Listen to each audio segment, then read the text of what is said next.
وَلِلَّهِ مَا فِي السَّمَاوَاتِ وَمَا فِي الْأَرْضِ وَلَقَدْ وَصَّيْنَا الَّذِينَ أُوتُوا الْكِتَابَ مِنْ قَبْلِكُمْ وَإِيَّاكُمْ أَنِ اتَّقُوا اللَّهَ وَإِن تَكْفُرُوا فَإِنَّ لِلَّهِ مَا فِي السَّمَاوَاتِ وَمَا فِي الْأَرْضِ وَكَانَ اللَّهُ غَنِيًّا حَمِيدًا۔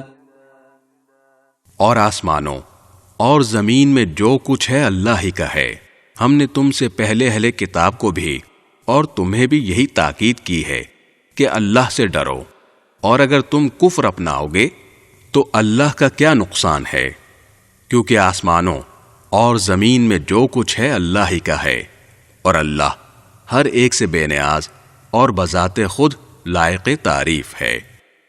وَلِلَّهِ مَا فِي السَّمَاوَاتِ وَمَا فِي الْأَرْضِ وَكَفَى بِاللَّهِ وَكِيلًا۔ اور آسمانوں اور زمین میں جو کچھ ہے اللہ ہی کا ہے، اور کام بنانے کے لیے اللہ ہی کافی ہے۔ إِن يَشَأْ يُذْهِبْكُمْ أَيُّهَا النَّاسُ وَيَأْتِ بِآخَرِينَ وَكَانَ اللَّهُ عَلَى ذَلِكَ قَدِيرًا۔ اگر وہ چاہے تو اے لوگو تم سب کو دنیا سے لے جائے اور دوسروں کو تمہاری جگہ یہاں لے آئے، اللہ اس بات کی پوری قدرت رکھتا ہے۔